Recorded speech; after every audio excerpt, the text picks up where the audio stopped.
हाँ, जय हिंद प्यारे साथियों, स्वागत है आपका आपके अपने EWKIAS यूट्यूब चैनल में।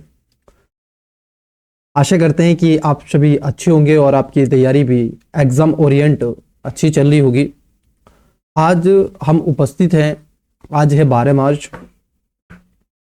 हमारा इंटरनेट पिछले लास्ट डे से आज भी स्पीड कम है और थोड़ा इशू हो रहा है, तो इसके चलते मैं ये क्लास को रिकॉर्ड करके आपको प्रोवाइड करवा रहा हूं।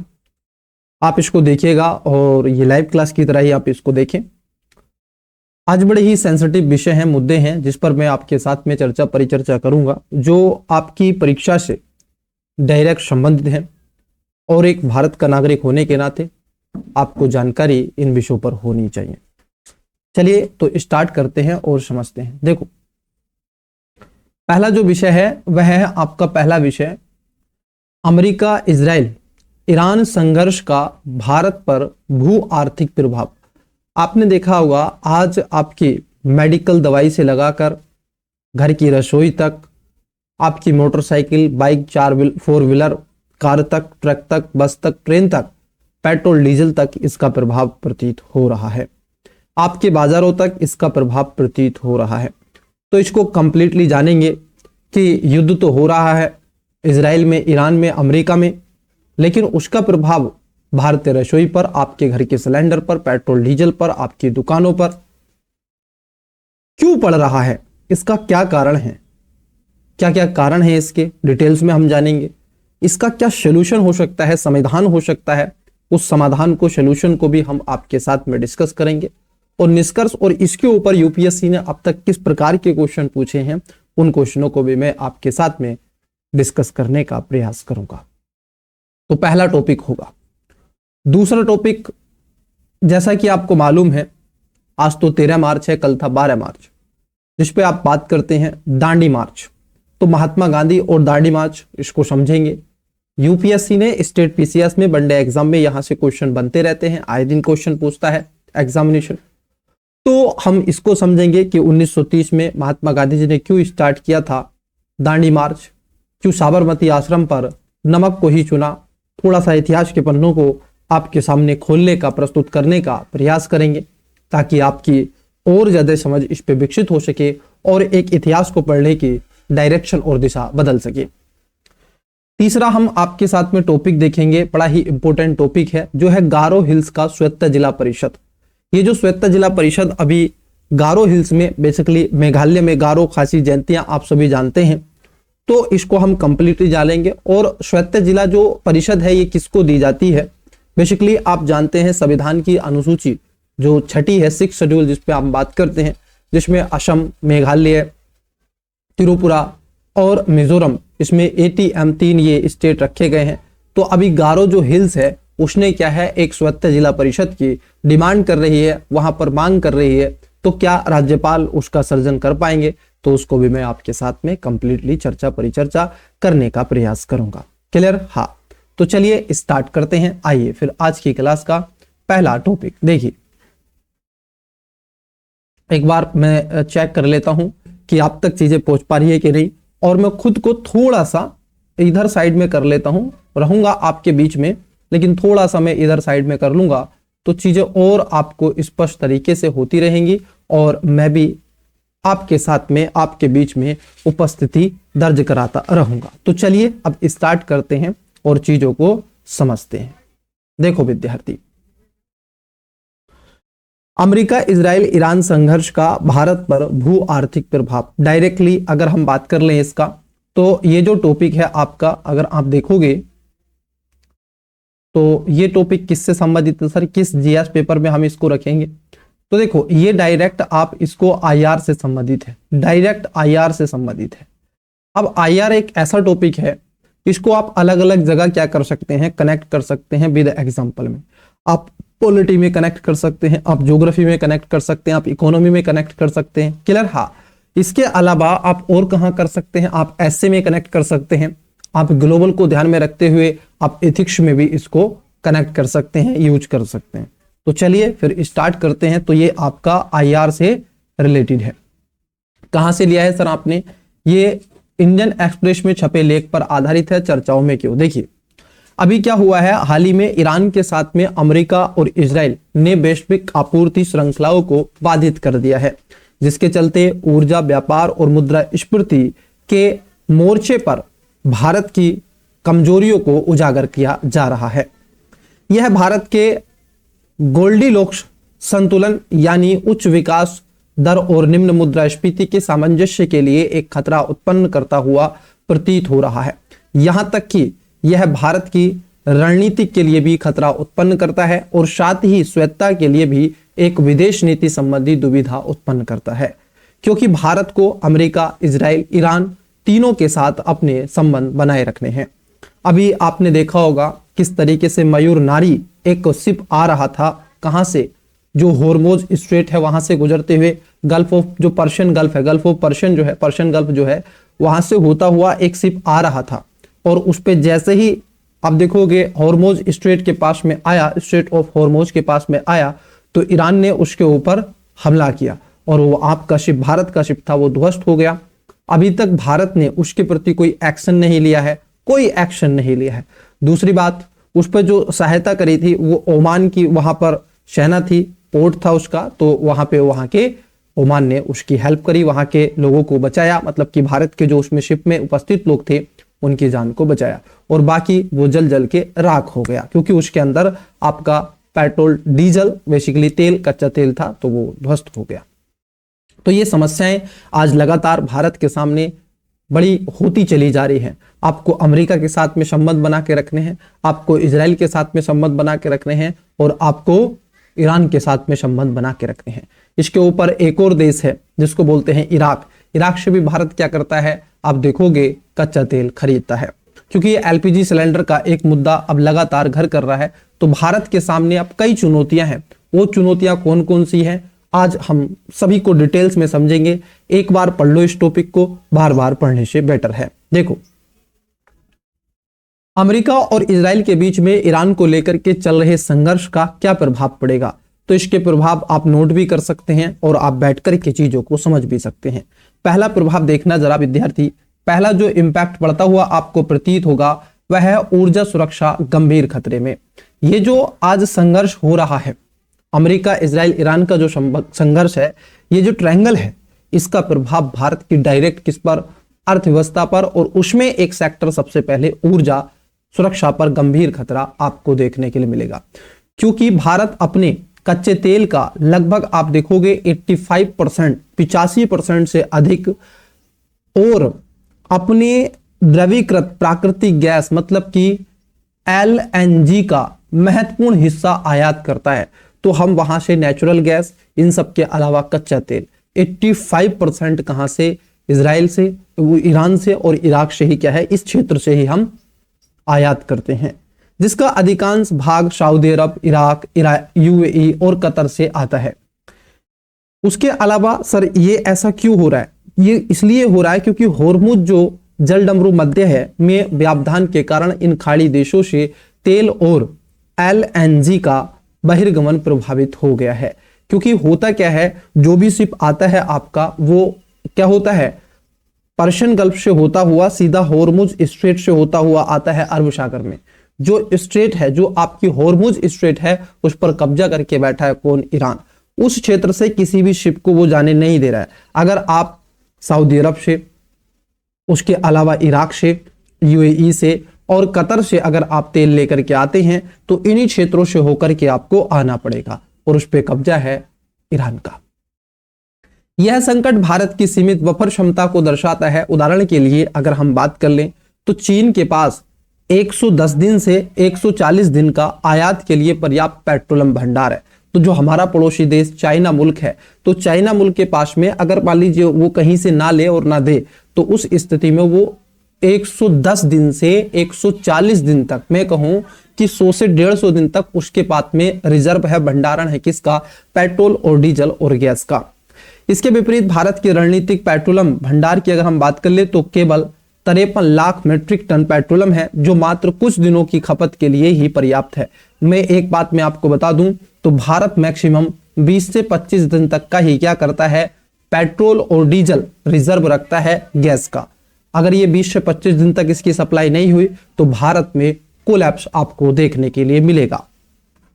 कच्चे तेल की कीमतों में 15% की वृद्धि के कारण आयातित मुद्रास्फीति और चालू खाता घाटा बढ़ता चला जा रहा है। यह स्थिति भारत की 7 से अधिक अपेक्षित आर्थिक वृद्धि को प्रभावित कर रही है, क्योंकि अब मान लीजिए आपकी सप्लाई वहां से बंद हो चुकी है, आपका शिप नहीं गुजर रहा है, तो इस कंडीशन में आपका जो इंपोर्ट बिल है, आयात जो लागत है वो आपकी क्या होगी, बढ़ जाएगी। और यदि आयात की लागत बढ़ जाएगी तो आपका करंट अकाउंट डेफिसिट क्या होगा, राजकोषीय घाटा भी बढ़ेगा और चालू खाता घाटा भी आपका बढ़ता चला जाएगा। तो ये सबसे पहला एक कारण हमने देखा, जो है आपका किसका कारण, पहला है ऊर्जा का कारण, कि ऊर्जा पर हमारी क्या प्रभाव आपको पड़ता हुआ प्रतीत होगा। दूसरा प्रभाव देखना, भारत की एलपीजी संबंधी संवेदनशीलता। तो पहला तो ऊर्जा की हमने बात करी कि किस तरीके से भारत इन देशों से ऊर्जा की सप्लाई करता है और रिजर्व इसके मात्र कितना है, लगभग 20 से 25 दिन का, और चीन के पास में 110 से 140 दिन का रिजर्व वो अपने पास रखता है। अब देखो ऊर्जा, एलपीजी सिलेंडर जो आपकी रसोई से जुड़ा हुआ एक विषय है और मुद्दा है, लगातार इस पर सवाल और विवाद उठते रहते हैं और इसके प्राइस को लेकर के बढ़ता रहता है। विपक्ष एक तरफ कहने लगा है कि एलपीजी सिलेंडर जो अब आसमान के प्राइस जो छू रहा है, आज तक के इतिहास में कभी नहीं छुआ। देखो हुआ क्या था, प्रधानमंत्री जी ने के माध्यम से प्रधानमंत्री उज्ज्वला योजना की गई थी। इसके माध्यम से जो अनुसूचित जाति, जनजाति, एससी, एसटी, ओबीसी और अति पिछड़े संवेदनशील वर्गों के लिए गैस के कनेक्शन क्या थे, इसको जोड़ा गया था। तो प्रधानमंत्री उज्ज्वला योजना के तहत स्वच्छ खाना पकाने के लिए सुविधा के विस्तार के कारण विश्व में एलपीजी का दूसरा सबसे बड़ा उपभोक्ता बना। किसके कारण, क्योंकि फ्री में कनेक्शन हुए और उसके साथ साथ फिर क्या हुआ, कनेक्शन होने के पश्चात उनको एक गैस का सिलेंडर दिया गया, इस पे सब्सिडी भी आती है। भारत की एलपीजी की लगभग आप देखोगे 60% मांग आयात माध्यम से पूरी होती है, क्योंकि घरेलू उत्पादन सीमित है। तो अब देखो एलपीजी में क्यों क्राइसिस हो रहा है, क्योंकि हम लगभग मान लीजिए कितना, मैं कहूं आपसे कि 100 किलोग्राम हमारे पास में गैस है, 100, इस 100 में से 60 किलोग्राम क्या कर रहे हैं, हम आयात करते हैं, दूसरे देशों से मंगाते हैं। और ये देश वही है जहां से पेट्रोल डीजल आता है, जिसमें कतर हुआ, कुवैत हुआ, सऊदी अरब हुआ, यूएई हुआ, इराक हुआ, इन देशों से हम मंगाते हैं, बहरीन हुआ। अब इन देशों से तेल और पेट्रोल और डीजल या आप देखोगे एलपीजी जिसको बोलते हैं ला सकते, और जब नहीं ला सकते 60% तो आपके प्राइस तो बाधित होंगे। अब आपके पास में बची कितनी, 40 किलोग्राम बचा, 100 में से 60 तो आप मंगा रहे थे। तो ऐसी कंडीशन में होगा क्या, आपके यहाँ पर डिमांड बढ़ेगी, सप्लाई कम हो जाएगी, सामान्य नागरिक पर इसका प्रभाव कंटिन्यूअसली देखने के लिए मिलेगा। एलपीजी का प्रमुख आयातक संयुक्त अरब अमीरात कहां से हम लेते हैं, यूएई, कतर, सऊदी अरब, कुवैत से होता है। अधिकांश खेप होर्मुज जलडमरू मध्य से गुजरती है, वहीं से जहां से आपका डीजल आता है, उसी होर्मुज पर जहां स्ट्रेट ऑफ होर्मुज है, जिसपे कब्जा अभी ईरान का है, जिसके कारण क्षेत्रीय संघर्ष का नाकाबंदी की स्थिति में आपूर्ति अत्यधिक संवेदनशील होती जा रही है। भारत में भूमिगत एलपीजी भंडारण लगभग आप देखोगे कितना है, अगर एलपीजी की बात कर लें तो कितना है, 1.4 लाख टन है। यह मात्रा जिसकी दैनिक मांग का लगभग 80,000 टन है, 2 दिनों से भी कम की खपत के लिए पर्याप्त है। जितना भारत के पास में अभी रिजर्व है, अगर भारत की कंजम्पशन को अगर हम देखें रेट दर को, तो ये मात्र 2 दिन तक चलेगा। 2 दिन तक अगर आप सप्लाई नहीं कर पाए तो 2 दिन में आपका जो रिजर्व है समाप्त हो जाएगा। इस दैनिक मांग के का लगभग 85% से अधिक हिस्सा घरेलू उपयोग के लिए होता है। क्लियर। अभी क्या हुआ, इसको ध्यान में रखते हुए भारत सरकार ने एक एक्शन लिया। एक्शन क्या था सर, एक्शन ये था कि आवश्यक वस्तु अधिनियम 1955 को लागू किया। बोले सर ये क्या, इसके माध्यम से होता क्या है, सबसे पहले उन उपभोक्ताओं को, नागरिकों को ध्यान में रखा जाता है, उद्योग घरानों को नहीं, ताकि उन वस्तुओं की सप्लाई सबसे पहले उन व्यक्तियों को दिया जा सके, भारत के नागरिकों को दिया जा सके, ताकि वो भूखे ना मरे, प्यासे ना मरे और किसी भी समस्या का सामना ना करे। तो इसको लागू कर दिया गया। लागू करने के बाद सरकार ने रिफाइनरियों को प्रोपेन और ब्यूटेन प्रभाव को परिवर्तित कर एलपीजी उत्पादन को अधिकतम करने के निर्देश भी दिए हैं। भारत सरकार कह रही है कि जो एलपीजी सिलेंडर है इसका प्रोडक्शन उत्पादन आपको बढ़ाना पड़ेगा। क्यों बढ़ाना पड़ेगा? क्योंकि अधिनियम लागू कर दिया गया है, आवश्यक वस्तु अधिनियम 1925 के तहत। अब जो एलपीजी सिलेंडर होता है, ये दो गैसें इसमें मिलती हैं। एक गैस होती है प्रोपेन और दूसरी होती है ब्यूटेन। इन दोनों का कंप्रेशर उसमें मिलाया जाता है और फिर आपके सिलेंडर, जो एलपीजी सिलेंडर है, रसोई का जो सिलेंडर है, उसमें भर दिया जाता है, जिससे घरेलू उत्पादन का लगभग 25% में वृद्धि हुई और जिसमें घरेलू खपत के लिए आपूर्ति को प्राथमिकता दी गई तथा वाणिज्यिक उपभोक्ताओं के लिए गैस की आपूर्ति को प्रतिबंधित कर दिया गया है। जो रेस्टोरेंट थे, उसके अलावा आप देखोगे चाय का खोमची वाला था, रेड़ी पटरी वाला था, जिसपे गैस जला करके कोई भी समोसे तल रहा था, जलेबी पकौड़ी बना रहा था, आपके चाउमीन और बर्गर बना रहा था, अब उसका ठेला वहां आपको नहीं दिखेगा।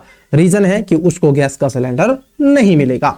इन सब के अलावा इसके परिणाम स्वरूप बड़े शहरों में होटल, रेस्तरां जैसे व्यावसायिक उपभोक्ताओं को कई समस्याओं का सामना करना पड़ता है, जिसमें एलपीजी की कमी की उच्च कीमतों और नई बुकिंग के लिए 25 दिनों तक लंबी प्रतीक्षा अवधि करनी पड़ रही है।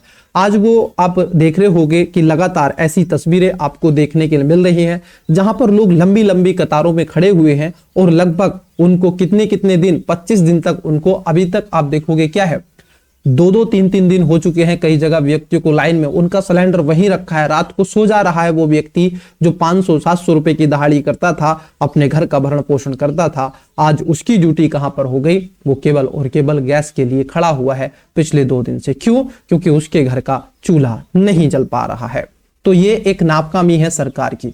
तो पहली समस्या ऊर्जा की, दूसरी समस्या एलपीजी की। आइए आगे बढ़ते हैं। तीसरा पॉइंट है आपका, जिसको हम बोलते हैं आवश्यक वस्तु अधिनियम 1955। जैसे कि मैंने आपको अभी बताया, देखो इसके माध्यम से होता क्या है, क्योंकि भारत की प्राकृतिक गैस की खपत लगभग 195 मिलियन मैट्रिक टन मानक घन मीटर प्रतिदिन है। मतलब भारत में जो आप देखोगे खपत होती है वो लगभग 125 मिलियन मैट्रिक टन मानक घन मीटर प्रतिदिन इतनी खपत देखने के लिए आपको मिलती है। इस खपत का लगभग आधा हिस्सा आयात किया जाता है, जिसके कारण हॉर्मुज जलडमरू मध्य किसी भी व्यवधान से आपूर्ति को प्रतिकूल प्रभावित करना पड़ेगा। एलएनजी शिपमेंट में व्यवधान के बाद प्राकृतिक गैस की आपूर्ति को प्राथमिकता देने के लिए भारत ने आवश्यकता वस्तु अधिनियम 1955 लागू कर दिया। अब मुझे एक बात बताओ, जब आपके पास में रिजर्व कितना है, मैंने अभी आपको उदाहरण के तौर बताया कि भाई आपके पास में जो रिजर्व देखने के लिए आपको मिल रहा है वो कितना है, आपके पास में कितना है, 100 केजी का मैंने उदाहरण लिया था। इस 100 केजी में से आपके पास मात्र 40 आपके घर का है, 60 तो आप विदेशों से लेते हो। आप चाहे उत्पादन बढ़ा लो या कुछ बढ़ा लो, आपके पास में तो क्या है, ये 2 दिन का ही है। कितने दिन का? 2 दिन का ही रिजर्व है और ये 2 दिन में खपत हो जाएगी, इसकी 2 दिन में समाप्त हो जाएगा। आप आवश्यकता वस्तु अधिनियम से क्या कर रहे हैं, रेस्टोरेंट को बंद कर रहे हैं। आप क्या कर रहे हैं, रेड़ी पटली वाला, खोमची वाले का रोजगार छीन रहे हैं, आप चाय वाले का रोजगार छीन रहे हैं, आप चाउमीन बर्गर के जो ठेले लगते थे उनका रोजगार छीन रहे हैं। वो कोई बड़े घराने के नहीं है, वो उद्योगपति नहीं है, वो एक आम नागरिक हैं जो हमारी तुम्हारी खोमचे वाला है, रेड़ी पटरी वाला है, इन सब के अलावा छोटे छोटे रेस्टोरेंट हैं, इन सब के अलावा समोसे वाला है। वो कौन है? वो छोटे छोटे हैं, सामान्य वर्ग से आते हैं, मध्यम वर्ग से आते हैं, निम्न वर्ग से आते हैं। क्यों? ताकि अपनी जीविकाओं को यापन कर सके। आज उसको सिलेंडर नहीं मिलेगा तो वो कैसे वो आपको सप्लाई कर पाएगा? तो वो मार्केट से हट गया है। नई आवंटन योजनाओं के तहत घरेलू पाइप वाली प्राकृतिक गैस पीएनजी, संपीड़न प्राकृतिक गैस सीएनजी और एलपीजी उत्पादन को 100% आपूर्ति प्राप्त होगी। वहीं उर्वरक संयंत्रों को 70%, उद्योगों को 80% आपूर्ति प्राप्त होगी। इसके अतिरिक्त रिफाइनरों को उनकी छिपी खपत का पिछली जो खपत हुई है उसका 85% हिस्सा प्राप्त होगा। मतलब उद्योग घरानों का हमने थोड़ा कम किया है, संयंत्र जो उर्वरक होते हैं उनके अलावा आप देखोगे रिफाइनरों का हमने कम किया है।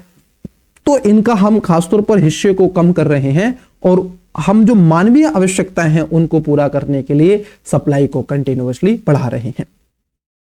यहां तक कि आप देखोगे दूसरा खतरा आपको मिलेगा उर्वरक का खतरा। बोले सर क्या, इसका क्यों खतरा मिलेगा? क्या आवश्यकता है उर्वरक के खतरे की? बिल्कुल, इसका आपको खतरे का सामना करना पड़ेगा। भारतीय किसानों पर इसका नकारात्मक प्रभाव डायरेक्ट पड़ेगा। क्यों सर? देखो होता क्या है, भारत के पास में जटिल उर्वरकों के लिए खनन योग्य भंडार की कमी है। काय की कमी है विद्यार्थी? यहां पर खनन योग्य भंडार की कमी है।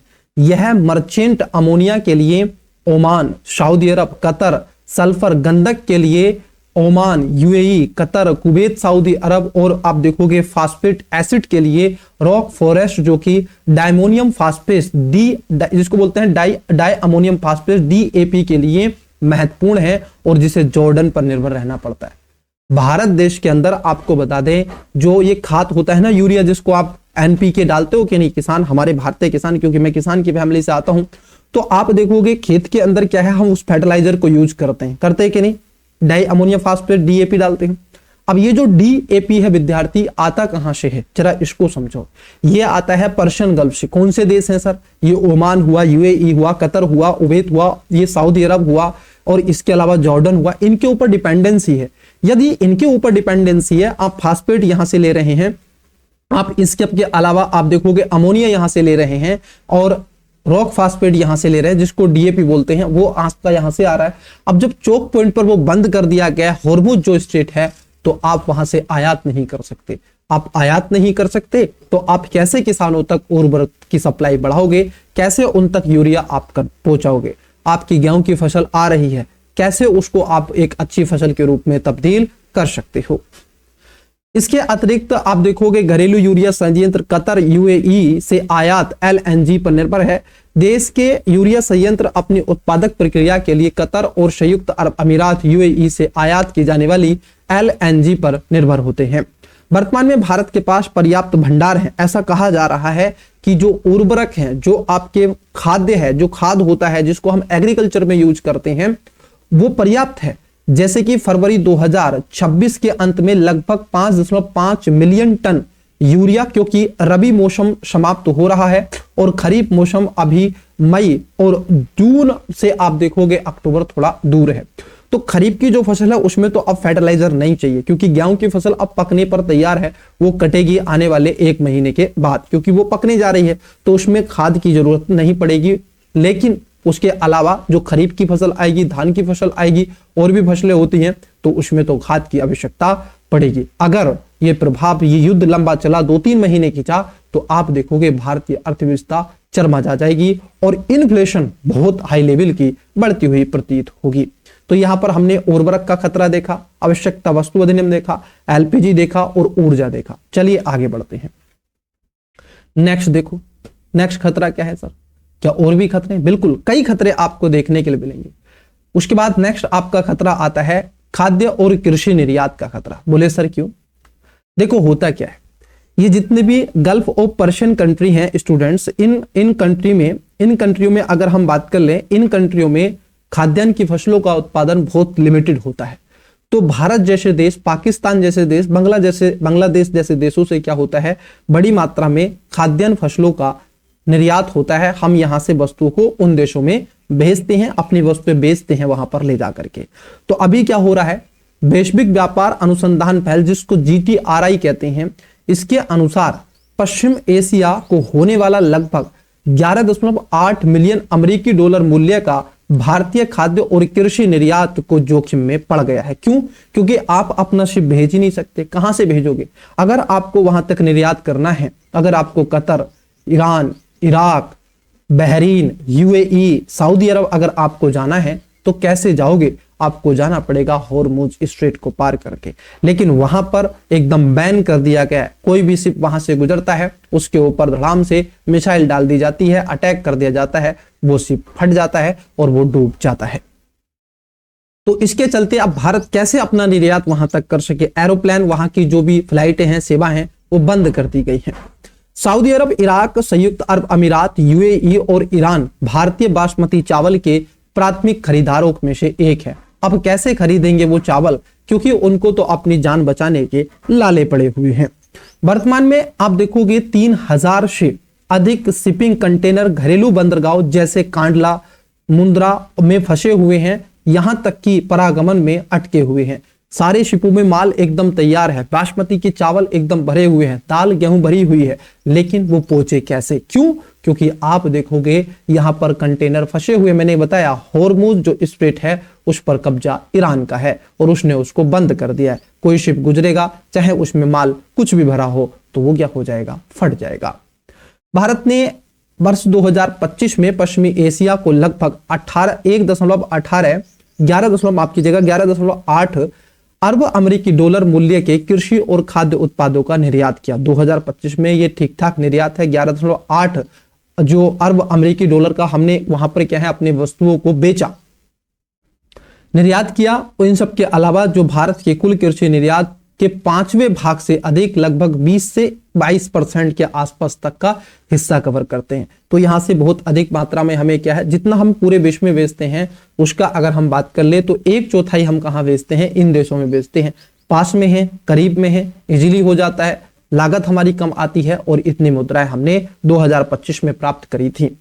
मुख्य निर्यात वस्तुओं की बात कर ले तो यहां पर हम अनाज लेके जाते हैं, फल होते हैं, सब्जियां होती हैं, मसाले होते हैं, डेयरी उत्पाद होते हैं, प्रसंस्करण जो खाद्य पदार्थ होते हैं, जैसे चिप्स आप खाते हैं, है ना, कुरकुरे आप खाते हैं, तो ये सब चीजें हम वहां पर भी सप्लाई कराते हैं। निर्यात में बाधा आने से अब होगा क्या? देखो, यदि निर्यात नहीं होगा तो किस पर इसका नकारात्मक प्रभाव पड़ेगा? भारत के समग्र किसानों पर इसका प्रभाव पड़ेगा। क्यों सर?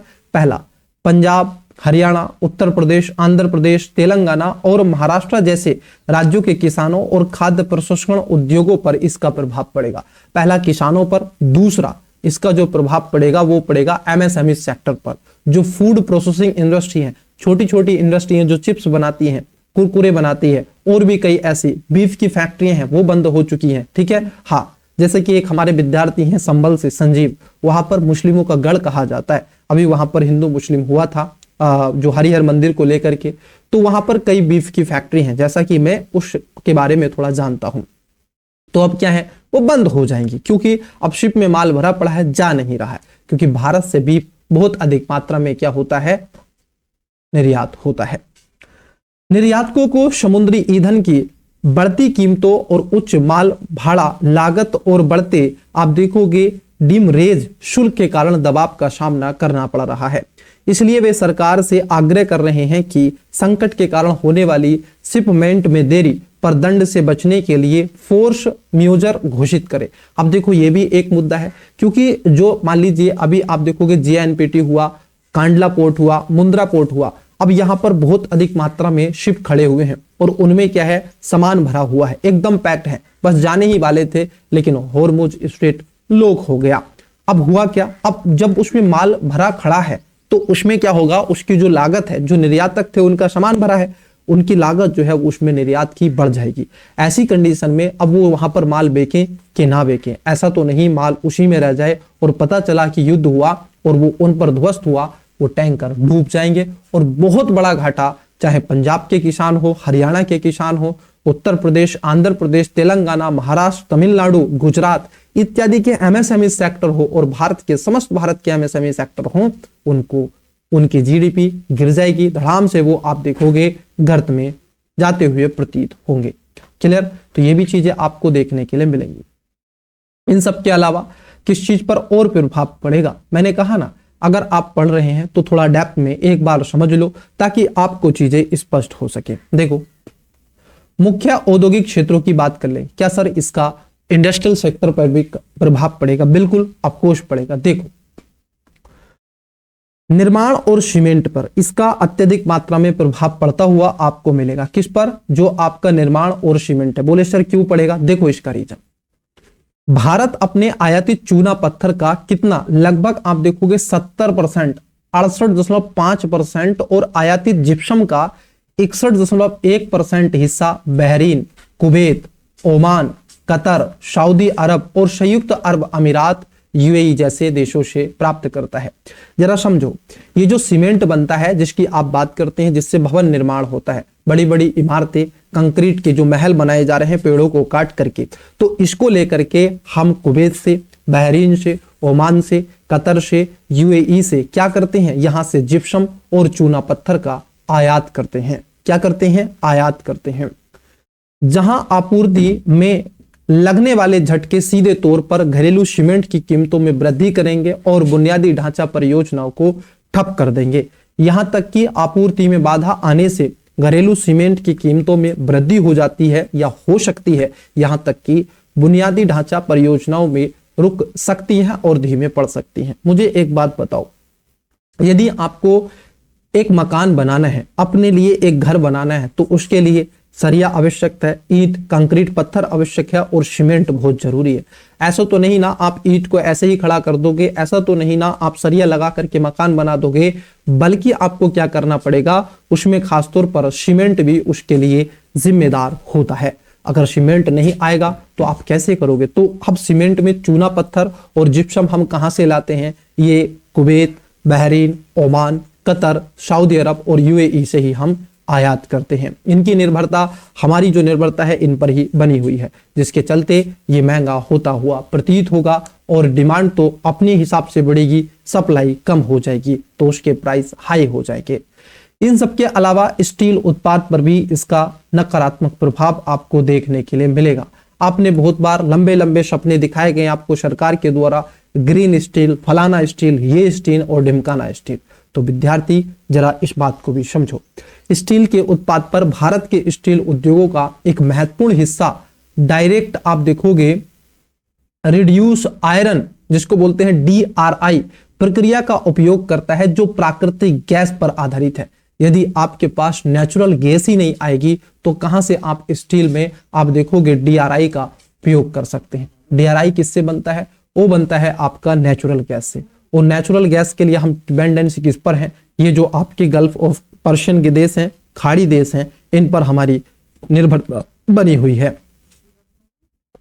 कतर और संयुक्त अरब अमीरात UAE से होने वाले LNG शिपमेंट में व्यवधान आने से घरेलू स्टील उत्पाद में कटौती होगी। ऑफकोर्स अब आपको नेचुरली गैस नहीं मिल रही तो अब आपका DRI नहीं बन रहा, और DRI नहीं बन रहा तो आप स्टील का उत्पादन कैसे कर सकते हैं?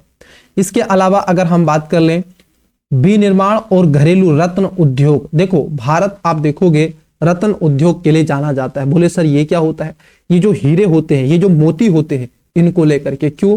क्योंकि जो खाड़ी देश हैं इनमें इसकी डिमांड बहुत अधिक मात्रा में आपको देखने के लिए मिलती है। जरा समझना, भारत अपने कॉपर, वायर, तांबे के तार और लगभग 50% से अधिक का हिस्सा खाड़ी देशों से आयात करता है। आज जो आप तांबे की बात करते हैं, आपके घर फैन होगा, उस फैन के अंदर कॉपर होगा, जो तार से वो चल रहा है। आपकी जो कार है उसके अंदर आप देखोगे कॉपर होगा। इन सब के अलावा आपके घर मोटर होगा, कूलर होगा, AC होगा, इन सब में आपको देखने को मिलेगा कॉपर की वायर होती है, तार होता है।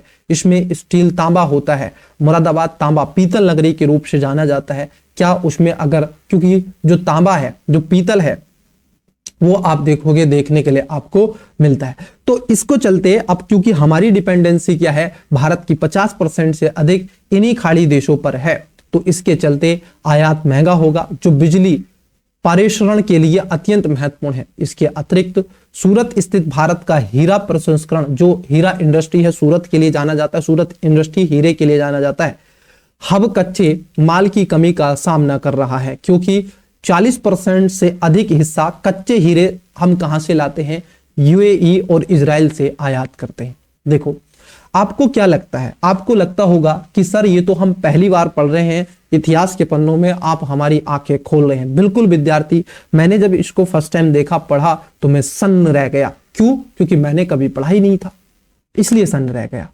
आज आपको ये एडिटोरियल पढ़ के ये पूरा संपूर्ण आप देख लोगे, इसको जान करके आपको महसूस होने लगेगा कि भारत आत्मनिर्भरता की बात करता है। हम हर एक सेक्टर में इन खाड़ी देशों पर हमारी निर्भरता है और हम कहते हैं आत्मनिर्भर भारत। कैसे वो सपने को हम देख सकते, कैसे वो 2047 का विकसित भारत का सपना हमें एक जुमला नजर आता है, ऐसे ही नहीं यूं नजर आता है। देखो अब जरा समझना, जो आपका विनिर्माण क्षेत्र है और रत्न उद्योग है, हम इन खाड़ी देशों से, जिसमें UAE हुआ, कतर हुआ, बहरीन हुआ, ओमान हुआ, क्लियर, इन देशों से हम क्या करते हैं? जो तांबा होता है, क्या होता है? तांबा होता है, कॉपर होता है, वो लगभग 50% इन देशों से आयात करते हैं। सूरत जाना जाता है किसके लिए? हीरा उद्योग के लिए। भारत में हीरा इंडस्ट्री जो फली फूली है, हम वो आयात पर डिपेंडेंसी है। हम क्या करते हैं व्यूवर्स, हम आयात करते हैं कच्चा हीरे का। क्या करते हैं? कच्चा हीरा। हमारे यहाँ पर प्रौद्योगिकी है, हम उसमें ले जाकर के उसको तराशते हैं और उसको एक शेप देते हैं, आकार देते हैं, क्योंकि ये तो पत्थर होता है जिसमें 100% कार्बन होता है। तो ये क्या हो जाता है, हम इसको एक शेप देते हैं, हीरे की शेप बना देते हैं, छोटा हीरा, बड़ा हीरा, जो भी आपको चाहिए उस प्रकार के, जैसे मार्केट में डिमांड है। फिर हम उसको तराशने के पश्चात कच्चा हीरा मंगाते हैं, तराशने के पश्चात उसको हीरे की शेप देते हैं, जो डायमंड आपको दिखता है, फिर उसको मार्केट में हम मतलब कि सेल कर देते हैं, बेच देते हैं। अब जब हमारे पास कच्चा हीरा नहीं आएगा तो हम क्या प्रोसेसिंग करेंगे, और यदि हम प्रोसेसिंग नहीं करेंगे तो क्या बेचेंगे? तो इसलिए हमारी जो हीरा इंडस्ट्री है वो ठप हो जाएगी। उसके अलावा अगर हम बात कर ले, जो तांबा, कॉपर, लाइट जो मैग्नेट बन रही है, वो जो घूमता है ना आपका चरखा जिससे लाइट बनाते हो आप, उसमें आपका तार लगता है, वो नहीं आएगा तो कैसे चीजें आगे बढ़ पाएंगी? आपको नया पंखा नहीं मिल सकता, कूलर नहीं मिल सकता, एसी नहीं मिल सकती। ये विभिन्न प्रकार की समस्याएं आपको देखने के लिए मिल रही है। इसके अलावा और क्या होगा? रुपए का अवमूल्यन होता हुआ आपको प्रतीत होगा। बोले सर ये क्या है? देखो, दो चीजें होती हैं, जैसा कि आप, ये इकोनॉमी की टर्मिनोलॉजी है, रुपए का अवमूल्यन। दो चीजें होती हैं, एक होता है मूल्य ह्रास और एक होती है रुपए का अवमूल्यन। दोनों को समझना। ये एक वस्तु है, अब मेरे पास में कुछ पैसे होते 150 रुपए, मेरा वॉलेट नीचे है, नहीं तो मैं आपको, मतलब कि ये जो क्लास है मैं दूसरे रूम में, मैंने स्टूडियो बना के रखा है, वो दूसरे रूम में है, और मेरा जो पढ़ने का स्टूडियो है, वो जो रूम है वो नीचे है ना। तो चलो देखो, उसको छोड़ो, इसको समझो। अब मान लेते हैं क्या करते हैं, चलो अभी एक सेकेंड रुको, चलो हाँ ये मुझे मिला, इसको देखो। मान लेते हैं ये 100 का नोट है, ये 100 का नोट है और ये वस्तु है, ठीक है। जरा समझना, पहले हम समझते हैं मूल्य ह्रास। मूल्य ह्रास का मतलब होता है विद्यार्थी यहाँ पर ये कि देखो अभी क्या हो रहा है, एक पेन ये इसके बदले में आपको मिल रहा है, एक पेन जो है वो आपको इसके बदले में 100 का नोट है इसमें मिल रहा है।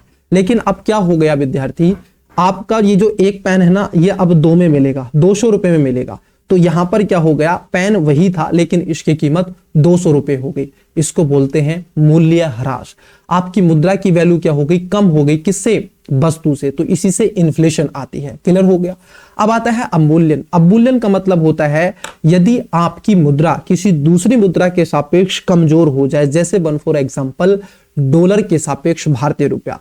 आज भारतीय रुपए की जो वैल्यू है, $1 बराबर $1 अमेरिका का और 92 दशमलव कुछ रुपए, लगभग 93 रुपए भारत के। आप जरा समझ सकते, ₹1 अमेरिका का, 93 रुपए भारत के बराबर है।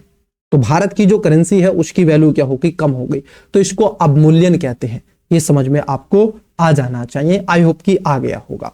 तो ये जो अवमूल्यन है यहां पर जरा समझना। अब इसके चलते क्या होगा, ये अवमूल्यन आपको देखने के लिए मिलेगा। बोले सर कैसे, थोड़ा बताओ। देखो, भारतीय रुपया रिकॉर्ड निचले स्तर पर कमजोर होता चला जा रहा है, जिसके कारण भारतीय रिजर्व बैंक आरबीआई को मुद्रा को स्थिर करने के लिए 730 बिलियन अमेरिकी डॉलर विदेशी मुद्रा में से और 15 से 20 बिलियन डॉलर का उपयोग करके हस्तक्षेप करना पड़ा। जरा समझना, क्योंकि भारत में क्या हुआ, जो मुद्रा है, भारतीय करेंसी है, वो ज्यादा कोलैप्स करती चली जा रही है, उसकी वैल्यू अंतरराष्ट्रीय बाजार में कमजोर होती जा रही है। अब इस कंडीशन में हो क्या रहा है, तो इसको बैलेंस करने के लिए एक संस्था है,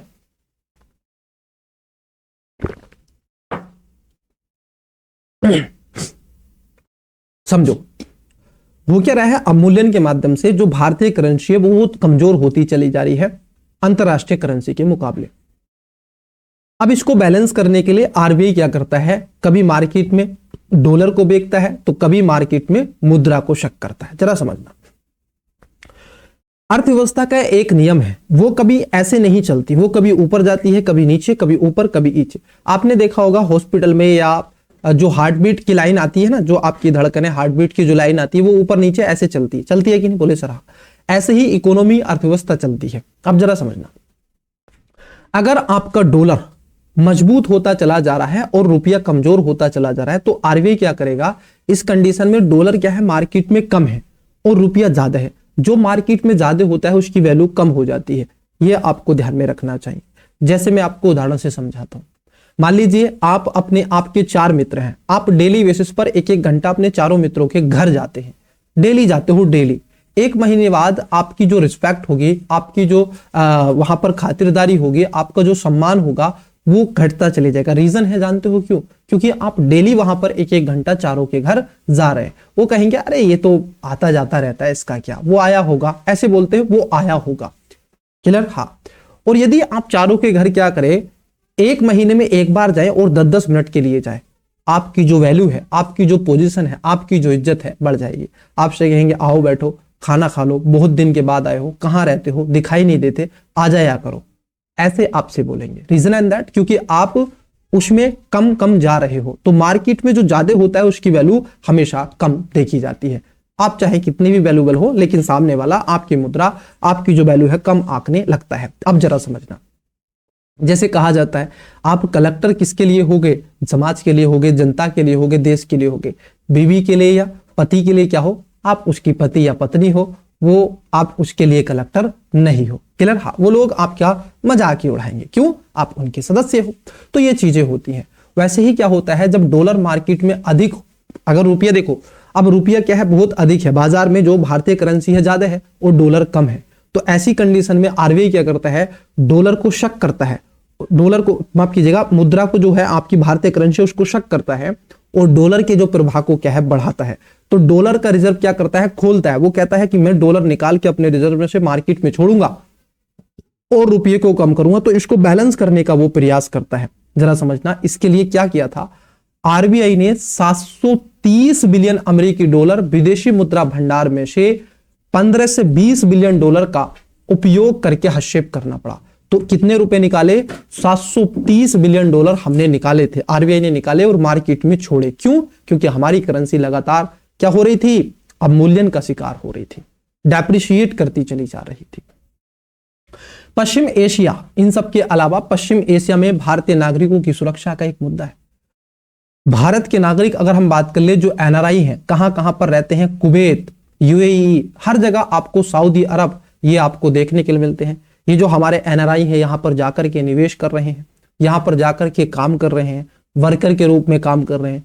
आपकी जानकारी लिए बता दूं, इसमें लगभग आपको 1 करोड़ से अधिक भारतीय नागरिक हैं जो इन देशों में रहते हैं। कितने? 1 करोड़ से अधिक।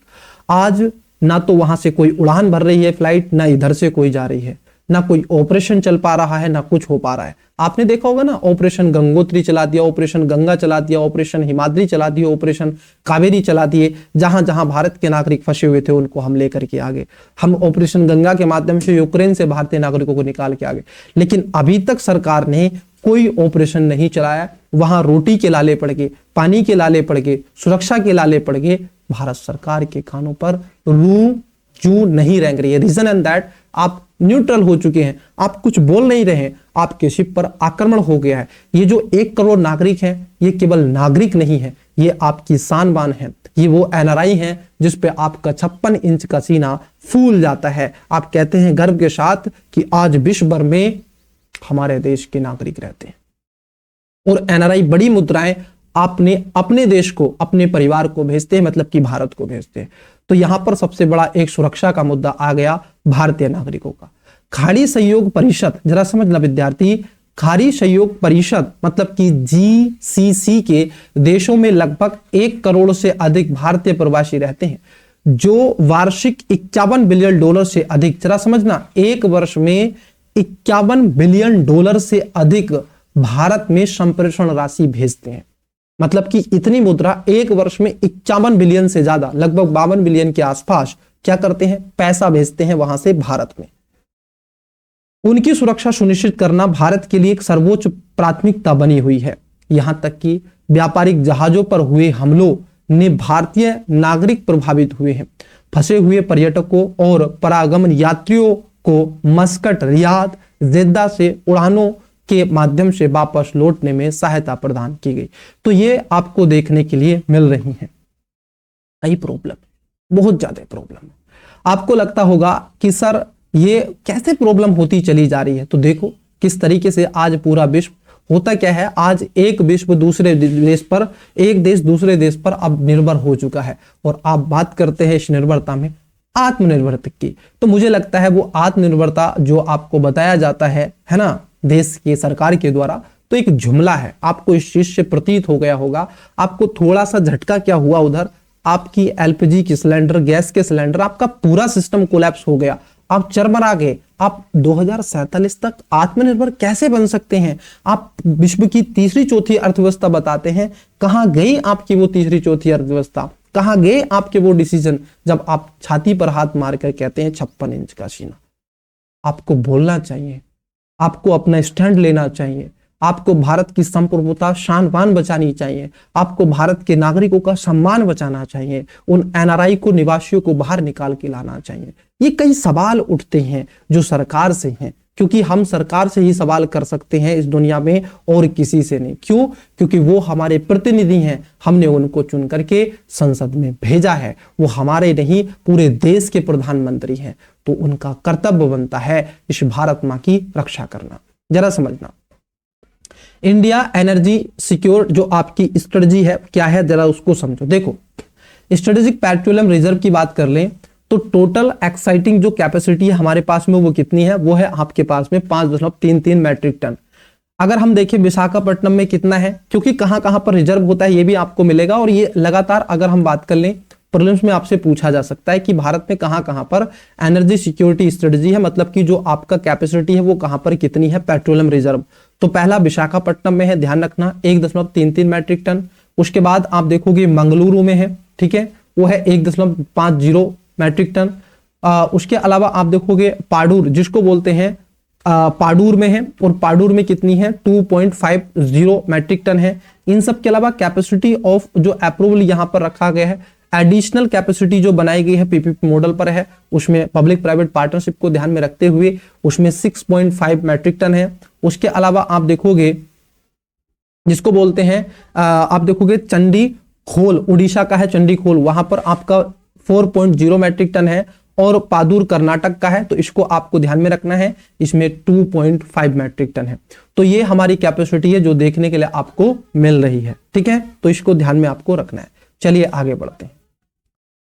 अब ये तो हमने देखा, जो भी हमारी ड्यूरेशन हुई, आई डोंट नो कितनी लंबी ये क्लास होगी, सेशन होगी। मेरा उद्देश्य है आपको एक टॉपिक को, या जो भी आज के टॉपिक है उनसे मैं अवगत करा दूं, और आपके मस्तिष्क में ये हमेशा के लिए डाल दूं। आप इसको भूले ना, आप इसको हमेशा याद रखें कि आत्मनिर्भर बनने से पहले, या फिर किसी भी शब्द को बोलने से और समझने से पहले, हमें किसी बातों पर, कई बातों पर ध्यान देने की आवश्यकता होती है। तो चलो अब स्टार्ट करते हैं आगे, इसका समाधान क्या हो सकता है। बोले सर आपने तो आज पूरे इतिहास के पन्ने ही खोल दिए। बिल्कुल खुलने चाहिए। देखो, पश्चिम एशिया संघर्ष के प्रभाव को कम करने हेतु भारत कौन कौन से कदम उठा सकता है? क्योंकि आप कलेक्टर तभी माने जाओगे तब कठिन से कठिन परिस्थिति में आप सुझाव के बिंदु को दे सकें, आप बता सकें कि मान्यवर आप ये काम कर सको तो करो, देश की सुरक्षा हो सकती है, बचाव हो सकता है। तो देखो, पहला क्या आप कर सकते हो? पहला आपको अपनाना पड़ेगा त्वरित विविधीकरण। मतलब सर आपको अपनी जो निर्भरता है दूसरे देशों पर, चाहे जिसकी भी निर्भरता है, किसी भी आप सामान की निर्भरता है, आप कच्चे तेल की बात करें, एलपीजी सिलेंडर की बात करें, खाद्यान्न की बात करें, मतलब कि जो फर्टिलाइजर है उसकी बात करें, डाई अमोनियम फास्फेट, कच्चे हीरो की बात करें, तांबा कॉपर की बात करें, तो इनकी जो निर्भरता है, न केवल आप पर्शियन गल्फ के रहो, बल्कि आप इसको क्या करो, अन्य देशों से भी खरीदना स्टार्ट करो। अन्यथा आप यदि किसी एक ही देश से, दो देश से खरीदते हैं, वहां पर कोई भी आप देखोगे आपदा आती है, चाहे मानव जनित हो, प्राकृतिक जनित हो, आप पर उसका नकारात्मक प्रभाव बहुत अधिक पड़ता है, क्योंकि आप निर्भर हैं किसी और पे। कहा जाता है ना, कुछ आप देखते होंगे बोलते हैं, मैं किसी दूसरे के कंधे पर बंदूक रख के नहीं चलाना पसंद करता, अपने कंधे पर ही बंदूक रख के चलाना पसंद करता हूं। रीजन एंड दैट, मुझे नहीं पता अगला वाला या सामने वाला कितने समय में कमजोर हो सकता है या फिर चक्कर खा के गिर सकता है, इसलिए मैं बंदूक अपने कंधे पे रखता हूं। इसी को आत्मनिर्भर कहते हैं। तो इसीलिए आप त्वरित विविधीकरण लाओ, डाइवर्सिटी आप लेकर के आओ अपने इंपोर्ट में। जिन पर आप निर्भर हैं, खासतौर पर पेट्रोल डीजल पर, गैस पर, ये जो वस्तुएं हैं, इन पर जो डिपेंडेंसी आपकी खाड़ी देशों पर है, उसको आप अलग अलग देशों से आप खरीदना शुरू करो। आपके लिए बहुत ज्यादा सीख है। तो इसके लिए आप क्या कर सकते हैं? इसके लिए आप, भारत ने रूस से आयात करके अपनी कच्चे तेल की टोकरी में विविधता लाई है, लेकिन इसे हॉर्मुज जलडमरू मध्य पर अपनी अत्यधिक निर्भरता कम करने के लिए लैटिन अमेरिका, आप ब्राजील, गुयाना जो आपकी साउथ अमेरिका है वहां से आप ले सकते हैं। पश्चिमी अफ्रीका, संयुक्त राज्य अमेरिका से आपूर्तिकर्ताओं के साथ दीर्घकालिक अनुबंध और विस्तार करना चाहिए। मतलब भारत को क्या करना चाहिए, न केवल आप बहरीन, कतर, ओमान, सऊदी अरब, यूएई, इराक, ईरान, इनसे ही आप क्या कर रहे हैं, कच्चा तेल या फिर गैस खरीद रहे हैं, बल्कि आप इनसे निर्भरता अपनी कम करते चले जाओ। आप जाओ साउथ अफ्रीका से खरीदो। साउथ अमेरिका के कई देश है जिसमें ब्राजील और गयाना है, फ्रेंच गुयाना जिसको हम कहते हैं। अमेरिका से आप तेल खरीद सकते हो, तो वेनेजुएला से आप तेल खरीद सकते हो, रूस से आप तेल खरीद सकते हो। तो इन देशों से भी अपने क्या है मतलब कि इंपोर्ट को बढ़ाओ, वहां से भी आप तेल ले सकते हो।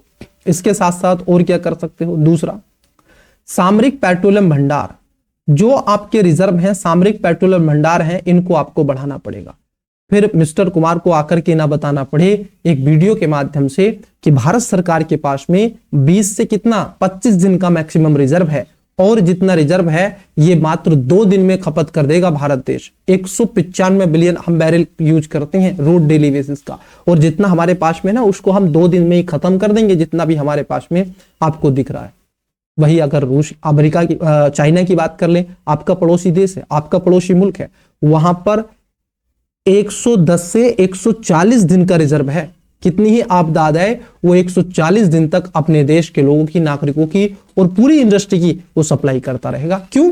क्योंकि उसने रिजर्व बना के रख रहा है, उसके पास में स्टोरेज है। तो भारत को भी यहां से सीख लेनी चाहिए। देखो समस्या क्या है, हमें सिखाया जाता है जुमला, हम भारत के नागरिक हैं, हम ताली बजाना, हो करना बहुत अच्छे से जानते हैं। रीजन एंड दैट, क्योंकि आप जरा विद्यार्थी समझो, जब कोविड पैंडेमिक आया था तो उस कंडीशन में हमारे देश में ऑक्सीजन के लाले पड़ गए थे, ऑक्सीजन के लाले पड़ गए थे। वो वीडियो मैं तो नहीं भूल सकता, मैंने तो वो वीडियो बड़े ही अच्छे से और बड़ी अच्छे से उनको देखा है। एक बच्चा रो रहा है, एक पिता रो रहा है, एक माँ रो रही है, एक पति रो रहा है, एक बहन रो रही है, एक भाई रो रहा है। किसके लिए? ऑक्सीजन के सिलेंडर के लिए। और उसका भाई बहन, बेटी बच्चा, माँ बाप, पति पत्नी मर रहे हैं ऑटो में, एम्बुलेंस से कोई उतारने वाला नहीं उनको, उनकी डेड बॉडी को। वो हालात देखे हैं 2020 और 21 में। चीजें क्लियर? तो आपको क्या करना पड़ेगा, ऐसा ना हो कि गैस सिलेंडर के लिए जो आज लाइन में 3-3 दिन से व्यक्ति खड़ा हुआ है, आने वाले भविष्य में वो मार काट हो जाए। व्यक्ति लड़ रहे हैं, आज भी लड़ रहे हैं, ऐसा ना हो आने वाले समय में ऐसा हो। तो इसलिए आपको सामरिक पेट्रोलियम भंडार रिजर्व बनाने चाहिए। वैसे तो आप बहुत सारी चीजें करते रहते हैं, वैसे तो भारत में दुनिया भर में मंदिर बन रहे हैं, लेकिन 1-2 रिजर्व भी बना लो तो वो भी आपके लिए क्या है, भविष्य का कामना देंगे। तो भारत को अपने सामरिक पेट्रोलियम भंडार को तेल आयात के 90 दिन के वैश्विक बेंचमार्क मानक तक बढ़ाने के लिए कदम उठा सकता है, क्योंकि वर्तमान में संयुक्त भंडार का लगभग आप देखोगे 70 से 75 दिनों की आवश्यकताओं पर ही पूरा कर पाता है। जो संयुक्त यूएन की बात कर ले, संयुक्त राज्य जो आपका है, तो वहां पर संयुक्त जो भंडार का है वो 70 से 75 दिन का है अभी वैश्विक स्तर का, कि भाई आप इतना तो अपने यहां पर रखो। जो बेंचमार्क है वैश्विक स्तर का वो है 70 से 75 दिन, लेकिन हमें अपना 90 से 100 दिन का रिजर्व रखना चाहिए। आप कहते हैं तीसरी चौथी अर्थव्यवस्था है, हम किधर से भाई? आपके पास तो पेट्रोल और डीजल के रिजर्व ही नहीं, आपकी डिपेंडेंसी दूसरे देशों पर बनी बैठी है। और भारत के नागरिकों को मूर्ख बना दिया जाता है, क्योंकि बड़े सीधे से हैं, बड़े ही क्यूट से हैं, ये ऐसे ही मान जाते हैं।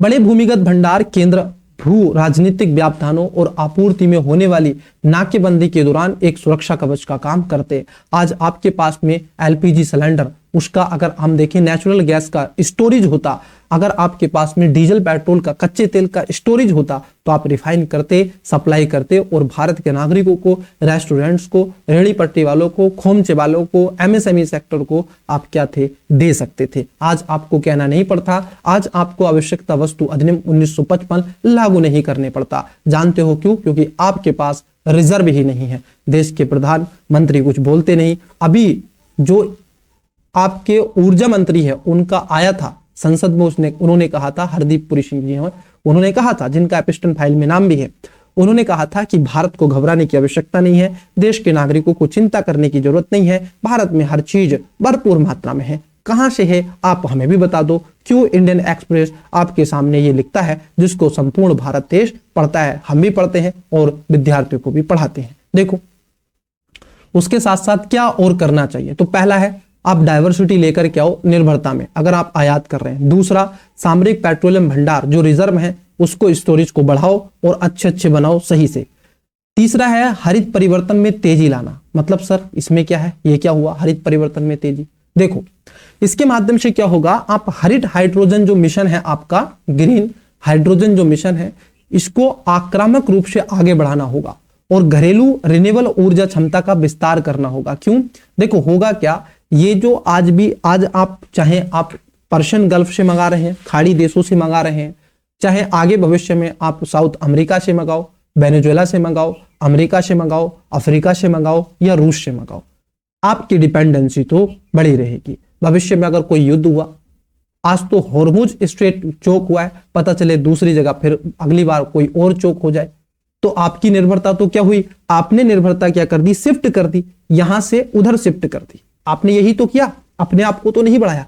तो इसलिए आपको रिन्यूएबल एनर्जी की तरफ जाना पड़ेगा और अपना हरित जो राष्ट्रीय हाइड्रोजन मिशन है उस पर आपको काम करना पड़ेगा। आप रिन्यूएबल ऊर्जा बनाओ, आत्मनिर्भर तभी बन सकते हो जब आप 500 गीगावाट 250 गीगावाट तक हम पहुंच चुके हैं रिन्यूएबल ऊर्जा से। हमारा टारगेट 2030 तक है कि हम 500 गीगावाट तक पहुंचेंगे, तो 50% कवर कर लिया है। हमें इस पर और फोकस करना चाहिए, न केवल 500 बल्कि हम 800 तक जाएं, तब हमारी और ज्यादा तारीफ और ज्यादा, हम तारीफ तो छोड़ो, हम अपने स्तर पर और ज्यादा सुरक्षित महसूस करेंगे। तो ये चीजें हैं। चूंकि भारत ने रिन्यूएबल ऊर्जा क्षमता के प्रमुख लक्ष्यों को पहले ही प्राप्त कर लिया है, अब ध्यान नियामक ग्रिड भंडारण संबंधी बाधाओं को दूर करना, मौजूदी जो रिन्यूएबल ऊर्जा संसाधनों के पूर्ण उपयोग को सुनिश्चित करने पर केंद्रित है। हम जो रिन्यूएबल ऊर्जा बना रहे हैं इसका स्टोरेज हम जल्दी से जल्दी कितना हो सके सुनिश्चित कर सके। तो 3 पॉइंट, डाइवर्सिटी लानी है, रिजर्व बनाने हैं और रिन्यूएबल ऊर्जा की तरफ हमें और ज्यादा विस्तार देने की आवश्यकता है। उसके साथ साथ और क्या कर सकते हैं, देखो घरेलू गैस उत्पादन का आपको विस्तार करना होगा। बोले सर कैसे, अन्यथा एलपीजी के लिए लोग एक दूसरे का मर्डर करना शुरू कर देंगे। घरेलू प्राकृतिक गैस उत्पादन बढ़ाने के लिए हाइड्रोकार्बन अन्वेषण और लाइसेंसिंग नीति, मतलब कि HELP के तहत अन्वेषण गतिविधियों को तेज किया जाए, ताकि देश में गैस के नए भंडारों को खोजो और आयात निर्भरता को कम करो। तो आप क्या कर सकते हैं, जो घरेलू गैस उत्पादन है उसका विस्तार करो, रिसर्च एंड डेवलपमेंट करो, कहां कहां पर गैस है वहां से स्वयं अब गैस निकालना आपको शुरू करना पड़ेगा। आप नहीं कह सकते कोस्ट अधिक है, अरे भाई उसमें एक बार कोस्ट आएगी, जब आप उसको रिसर्च करोगे फर्स्ट टाइम में कोस्ट ज्यादा आएगी, फिर तो आपको नहीं करना पड़ेगा ना, फिर तो निकलता रहेगा, फिर तो वहां से हम गैस निकालते रहेंगे या फिर कच्चा तेल निकालते रहेंगे। लेकिन स्टार्टिंग की कॉस्ट बहुत अधिक होती है, उसको आप बहन करो, कैसे भी करके करो, लेकिन अपने देश के स्तर पर आपको ये काम करने पड़ेंगे। इन सब के अलावा और क्या किया जा सकता है, वैकल्पिक उर्वरक का विस्तार करो। किसके बारे में, वैकल्पिक जो उर्वरक, क्योंकि हम पर्शियन ये डाई अमोनियम फास्फेट के लिए किन पर है, आप देखोगे जॉर्डन पर स्थित है। जॉर्डन कहां है, गल्फ ऑफ पर्शियन में। कैसे आते हैं, हॉर्मुज स्ट्रेट से होके आते हैं जॉर्डन से, या रेड सी से होके आता है, वो तो और भी खतरनाक डेंजरस है। क्लियर, हाँ तो ये चीजें। तो हमें क्या करना पड़ेगा, वैकल्पिक जो आपके ऑप्शनल उर्वरक हैं, यूरिया है, डाई अमोनियम फास्फेट है, इन सब के अलावा NPK है, इस पर हमें डिपेंडेंसी को वैकल्पिक बनाना होगा। क्योंकि खाड़ी देशों से आयातित अमोनिया और LNG पर निर्भरता को कम करने के लिए सरकार को नैनो यूरिया और nano di ammonia phosphate DAP के घरेलू उत्पादन और देशव्यापी स्तर पर अपनाने को सख्ती से बढ़ावा देना चाहिए। आप यूरिया कम कर दो, रोक दो स्टोर उसका, यूरिया मत भेजो, आप इसको भेजो। लोग क्या करेंगे, किसान उसको लेंगे। पहली बार ठीक है भाई, पहली बार आप लाठी से ही खा रहे तो सही है, क्योंकि कई बार क्या होता है, देखो इसका उदाहरण ऐसे समझो, आप इसको गलत ना लेना। कई बार क्या होता है, बहुत से व्यक्ति ऐसे होते हैं उनको इंजेक्शन से बहुत डर लगता है, बहुत डर लगता है, वो गाली देने लगते हैं। आपने वो वीडियोस देखे होंगे, जब कोविड के टीके लग रहे थे तो किस तरीके से बड़े बड़े व्यक्ति भाग रहे थे टीका लगवाने से, जानते हो क्यों? फिर उनको पकड़ पकड़ कर टीका लगवाया गया, क्यों? ताकि आपको कोरोना वायरस ना हो। लेकिन एक बार टीका लग गया फिर उनको समझ में आ गया। इसी तरीके से जब आप नैनो यूरिया यूज करोगे और उसके साथ साथ नैनो डीएपी यूज करोगे और जो कट्टा बोरी जो आती है 45 किलोग्राम की 40 किलोग्राम की, उसको मार्केट से ही आप क्या कर दो, डाउन कर दो, कम से कम आए और ये चीज ज्यादा आए, तो फिर किसानों की एक मजबूरी बन जाएगी। एक बार उन्होंने यूज करना शुरू कर दिया तो फिर उसके बदले में आप देखोगे चीजें विस्तार से होना शुरू हो जाएंगी। इसके साथ साथ पीएम प्रमाण धरती मां की बहाली जागरूकता पैदा करना, पोषण और सुधार के लिए पीएम कार्यक्रम का उपयोग राज्यों को आयातित रासायनिक उर्वरकों की उनकी समग्र खपत को कम करने और उर्वरक को खासतौर पर जैविक खेती की ओर स्थानांतरित करने के लिए वित्त प्रोत्साहन प्रदान करने के लिए किया जाना चाहिए। तो ये भी आप कर सकते हैं। इसके साथ साथ अगर हम बात कर लें फोर्स मेजर के रूप में, आप देखोगे क्या करना है, मान्यता करनी पड़ेगी। कैसे सर? वाणिज्यिक मंत्रालय को संघर्ष और उसके बाद होने वाले पोर्ट कंजक्शन को आधिकारिक तौर पर फोर्स मेसेजर घटना के रूप में मान्यता देनी चाहिए। यह विधिक संरक्षण है भारतीय निर्यातकों को विदेशी खरीदारों द्वारा लगाए गए गंभीर वित्तीय दंड और अनुबंध को रद्द होने से बचाएगा। क्यों? आज देखो जो कंटेनर फंसे पड़े हैं, भाई मेरा सिपा मान लो, मेरा सिपा फंसा पड़ा है, उस पे मेरा सामान है लदा पड़ा है, मैंने कहीं से पैसा लिया था और कहा था 3 दिन के बाद दे दूंगा क्योंकि माल मेरा बिक जाएगा। अब वो 3 भला 8 दिन हो गए, अब पीछे से प्रेशर आ रहा है कि हमें पैसा क्यों नहीं दे रहे, डिमांड उधर सप्लाई नहीं हो पा रही है, तो कैसे डिमांड नहीं है जो मैंने वस्तु का उत्पादन किया, तो अब मैं उस वस्तु को कहां ले के जाऊं, मेरे सर पे तो बहुत अधिक मात्रा में कर्जा हो गया, मैं कैसे उसका निपटान करूं। तो यहां पर फोर्स मेजर वाणिज्यिक उद्योग मंत्रालय को आना चाहिए कि ये फोर्स मेजर के रूप में हम इसको घोषित करेंगे और निर्यातकों की हेल्प करनी चाहिए, मदद करनी चाहिए, अन्यथा वो एक बार मार्केट से बाहर हो गए ना, पुनः लाना उनको असंभव हो जाता है क्योंकि कंपटीशन बहुत हाई लेवल का है। इसके साथ साथ और क्या करना पड़ेगा, उसके साथ साथ आप एक ECGC मतलब कि वॉर रिस्क इंटरसेंस पुल का निर्माण करो। इसके माध्यम से क्या है, MSME जो सेक्टर हैं आप उनको सब्सिडीज दो, एक्सपोर्ट आप देखोगे उनको बढ़ाने के लिए सब्सिडीज दे सकते हो। लाल सागर और होर्मुज जलडमरू मध्य के लिए समुद्री बीमा प्रीमियम में अत्यधिक वृद्धि की जाए। निर्यातकों के लिए दिवालिया करने की स्थिति में पहुंच रही है, उनको रोका जाए, उनकी हेल्प की जाए। निर्यात ऋण गारंटी निगम जिसको ECGC को तुरंत एक संप्रभु समर्थित वॉर रिस्क इंटरसेंस पुल स्थापित करना चाहिए ताकि इस प्रीमियमों में सब्सिडी दी जा सके और भारतीय निर्यातकों को प्रतिस्पर्धी बनाई जा सके। अन्यथा एक बार आप देखोगे इस कंपटीशन से बाहर हो गए, फिर उनको लाना उस मार्केट में असंभव हो जाता है क्योंकि इनके पास में कर्ज बहुत ज्यादा हो जाएगा, फिर चुनिंदा ही कंपनियों का वर्चस्व हो जाएगा और उसके साथ साथ वो अपने हिसाब से डिमांड और आप देखोगे मार्केट में सप्लाई करेंगे। तो ये चीजें आपको देखने के लिए मिलेंगी। अब निष्कर्ष के तौर पर क्या कह सकते हैं, देखो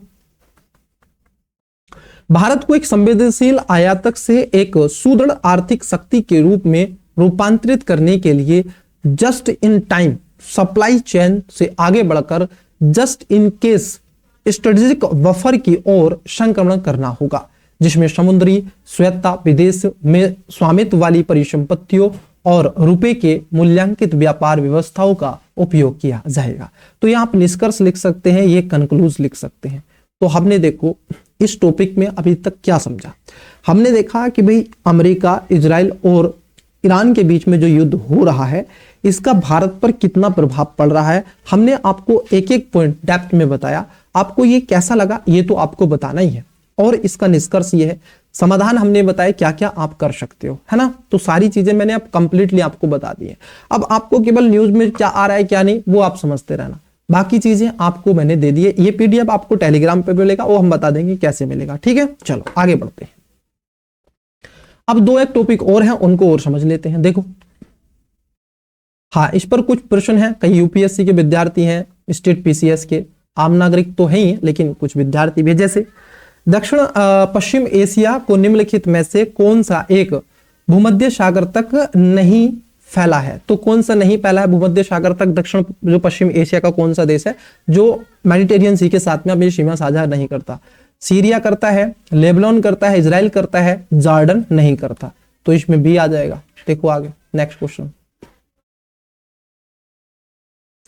कभी कभी समाचारों में उल्लिखित पद टू स्टेट सोल्यूशन किसकी गतिविधियों के संदर्भ में है? तो टू स्टेट सोल्यूशन आप देखोगे गाजा पट्टी याद है आपको, याद है? तो ये किसके रूप में है? इसको इजराइल के रूप में जाना जाता है, टू स्टेट सोल्यूशन के रूप में। तो इसका राइट आंसर बी हो जाएगा। देखो नेक्स्ट,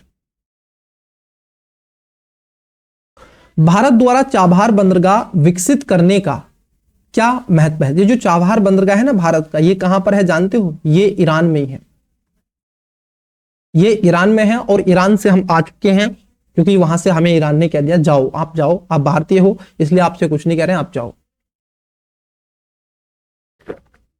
तो बताइए 2017 में भी पूछा है। तो बेसिकली इसका उद्देश्य क्या था? ये जो आपका चाबहार बंदरगाह, इसके बारे में थोड़ा सा बता देते हैं। देखो, ये आपका आता है बिल्कुल इसी में, होर्मुज जो स्ट्रेट है यहीं पर है, बिल्कुल यहीं पर है। ये आपका कौन? चाबहार बंदरगाह। यहां से क्या होता है, हम यहां से पूरे पर्शियन गल्फ में व्यापार करते हैं, हम यहां से निर्यात करते हैं, आयात करते हैं। हम यहां से जो आपकी मध्य एशिया है, जहां पर आपका अफगानिस्तान है, तुर्कमेनिस्तान है, उज्बेकिस्तान है, कजाकिस्तान है, किर्गिस्तान है, अफगानिस्तान है, यहां पे हम जाते हैं और यहां पर अपनी वस्तुओं का आयात निर्यात करते हैं। भारत ने सीधा इस चाबहार पोर्ट से सीधा ईरान से होते हुए आप देखोगे खासतौर पर अफगानिस्तान तक क्या है, हमने एक रोड भी बना के रखी है।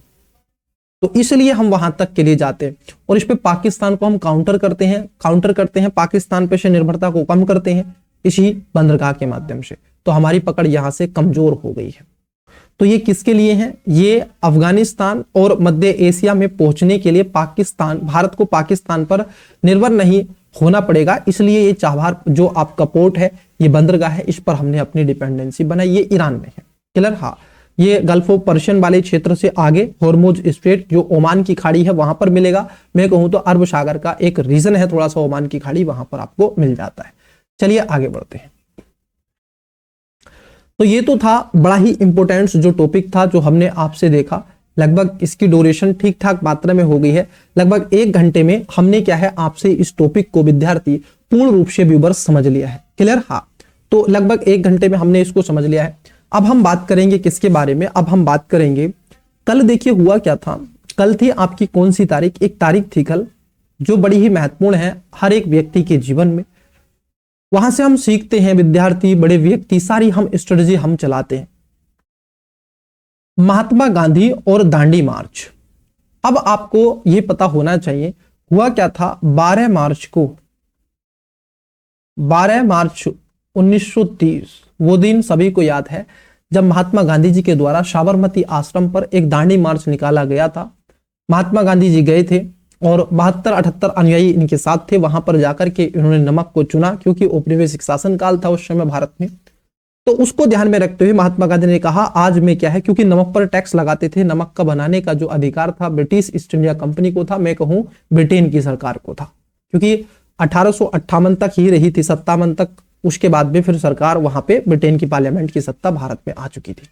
तो 1930 में महात्मा गांधी ने कहा कि हम नमक पे से कानून आपका हटाते हैं, और नमक सत्याग्रह महात्मा गांधी जी का था, इसी को दांडी मार्च कहते हैं। तो ये चर्चाओं में रहा था, क्योंकि उस समय 12 मार्च थी कल। तो आइए अब थोड़ा सा इसके बारे में मैं आपको बता देता हूं, समझ लेते हैं क्या क्या है। स्रोत की बात कर ले, AII में छपे लेख पर आधारित है। अभी हुआ क्या था, उपराष्ट्रपति ने महात्मा गांधी और दांडी मार्च 1930 में भाग लेने वाले सभी स्वतंत्रता सेनानियों को श्रद्धांजलि अर्पित करते हुए कहा कि दांडी मार्च की आत्मनिर्भरता की भावना भारत को आत्मनिर्भर और विकसित भारत की ओर ले जाने में एक मार्गदर्शक है। क्या है? मार्गदर्शक। बोले सर ऐसा क्यों बोल रहे हो? क्योंकि जो दांडी मार्च महात्मा गांधी जी ने किया था, उसमें नमक कानून को तोड़ा था, उस पर अंग्रेजों का आधिपत्य था। भारत में नमक पर जो टैक्स लगता था वो अंग्रेज लगाते थे। उसके अलावा नमक का निर्माण जो करते थे वो अंग्रेज कर सकते थे और कोई नहीं कर सकता था। इसलिए महात्मा गांधी जी ने नमक पर से वो कानून को हटाया और दांडी मार्च किया। और ये आत्मनिर्भरता से आप देखोगे, आपको देखने के लिए मिलती है। इसकी नजर जो है वो, इसका जो प्रभाव है वो खास तौर पर आत्मनिर्भर भारत की ओर जाता है। जानते हो क्यों? क्योंकि वे अब नमक हम बनाएंगे, भारत देश के लोग बनाएंगे। तो अभी भारत के जो वाइस प्रेसिडेंट हैं उन्होंने इनको श्रद्धांजलि दी है, जो भी उसमें पार्टिसिपेट किए थे। चलो समझ लेते हैं इसके बारे में, अगर क्वेश्चन आपसे पूछे तो आपको पता होना चाहिए। दांडी मार्च क्या है? वर्ष 1930 में भारत के स्वतंत्रता संग्राम की एक महत्वपूर्ण घटना मानी जाती है। इस शांतिपूर्ण सवर्णीय अवज्ञा आंदोलन का नेतृत्व महात्मा गांधी जी के द्वारा किया जा रहा था। यह मार्च ब्रिटिश नमक कर का विरोध करने और भारत पर ब्रिटिश आर्थिक नियंत्रण को चुनौती देने के उद्देश्य से किया गया था। भारत में महात्मा गांधी जी ने नमक को इसलिए चुना क्योंकि यह एक रोजमर्रा की जरूरत थी और लगभग अमीर से लगाकर गरीब तक के हिस्से से जुड़ी हुई थी। नमक कानून को अन्याय को हर किसी के लिए समझने में आसान बना दिया। बेसिकली हुआ क्या था, महात्मा गांधी ने नमक को इसलिए चुना था, देखो वो चुनना चाहते तो खादी को बहुत ज्यादा चुन रहे थे, प्रमोट कर रहे थे, या विदेशी वस्त्रों का बहिष्कार कर रहे थे, वो सब काम कर लेते, लेकिन उन्होंने नमक को चुना। क्यों? क्योंकि नमक जो था ये सभी से जुड़ा हुआ था। नमक जो था ये सभी से जुड़ा हुआ था। अमीर भी नमक खाएगा, गरीब भी नमक खाएगा, तो ये सबकी भावनाओं को ठेस पहुंचा रही थी, तो इसलिए उन्होंने नमक को चुना।